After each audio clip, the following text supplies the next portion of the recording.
माता पिता और अन्य अस्तित्व को शामिल करने का सुझाव भी दिया गया है। साथियों, वहीं पर अगली जो मांग रखी गई है वह है फिक्स्ड मेडिकल अलाउंस यानी कि चिकित्सा भत्ता की बात की गई है। वर्तमान में गौर कीजिए, पेंशनरों को 1,000 रुपए प्रतिमाह मिलता है। अगर हम 1,000 प्रतिमाह मेडिकल जो मिलता है उसे 12 महीने से गुणा करते हैं तो 12,000 साल का आपको ऐसे में भुगतान किया जाता है। यदि इसे 3,000 किया जाता है तो जब आप 3,000 को 12 महीने से गुणा करेंगे तो 36,000 रुपए हो जाएगा, यानी सालाना 24,000 ज्यादा बढ़ोतरी का फायदा आपको देखने को मिल सकता है। यदि कमेटी इस निर्णय को मान लेती है तो 8वें वेतन आयोग में आपके लिए फिक्स्ड मेडिकल अलाउंस 1,000 रुपए से बढ़कर के 3,000 तक पहुंच सकता है दोस्तों, और इसका सीधा फायदा आपको आपकी पेंशन में देखने को मिलेगा ही मिलेगा।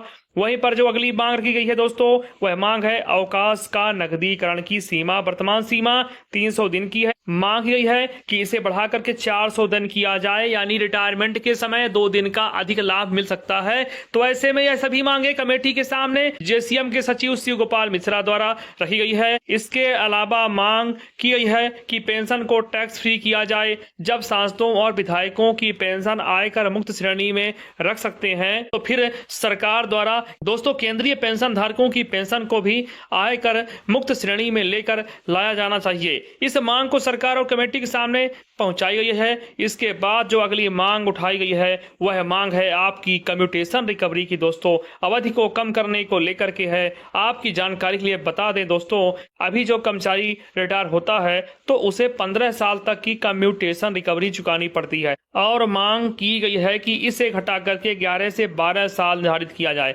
और इसके पीछे तर्क दिया गया है कि भारत के कई राज्य ऐसे हैं जहां पर 11 या 15 साल कम्यूटेशन रिकवरी पहले से ही निर्धारित है दोस्तों, जबकि पूरे देश भर में समान ब्याज दर लागू है। फिर राज्य सरकार 11 साल में कम्यूटेशन रिकवरी पूरी कैसे कर लेती है? तो ऐसे में यह केंद्रीय पेंशन धारकों के साथ भेदभाव है। ऐसे में केंद्र सरकार को कम्यूटेशन रिकवरी की अवधि को कम करना चाहिए, इसे 11 या 12 साल करना चाहिए। यदि कमेटी सिफारिश को लागू करने का काम करती है तो ऐसे में पेंशन धारकों के लिए बड़ा फायदा पहुंचेगा।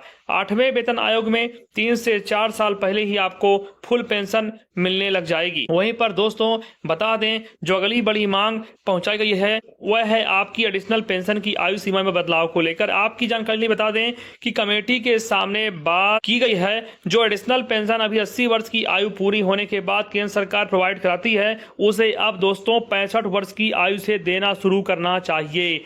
10% है 75 वर्ष में, 15% 80 वर्ष में और 20% पूरे बढ़ोतरी 100 वर्षों तक इसी प्रकार जारी रखी जाए। और जब पेंशन की दर 100 वर्ष पूरी हो जाए दोस्तों, उसे फुल पेंशन दी जानी चाहिए। दोस्तों यह मांग कमेटी के सामने पहुंचा दी गई है जेसीएम के सचिव शिव गोपाल मिश्रा जी के द्वारा। अब देखना है कि कमेटी इन सभी मांगों में से कौन कौन सी मांगों को शामिल करती है। 8वें वेतन आयोग को जब लागू किया जाता है, यदि कुछ मांगे भी मान ली जाती हैं तो कर्मचारी पेंशन धारकों को सीधे तौर पर बड़ा आर्थिक फायदा पहुंच सकता है। वहीं पर दोस्तों बात कर लेते हैं 18 महीने के डीए-डीआर एरियर का मामला। आपके लंबित बकाया 18 माह एरियर के मामले को लेकर के 2 याचिका पेंडिंग में है। एससी द्वारा कार्यवाही करते हुए केंद्र सरकार को आदेश दिया गया है, यदि कर्मचारी पेंशन धारकों के लंबित बकाया 18 माह एरियर का भुगतान किया जाता है तो सरकार पर कितना वित्तीय भार आएगा, इसका लेखा जोखा तैयार करें और एससी में जमा करें। दोस्तों अब उम्मीद है कि एससी में इस बात की सुनवाई जारी है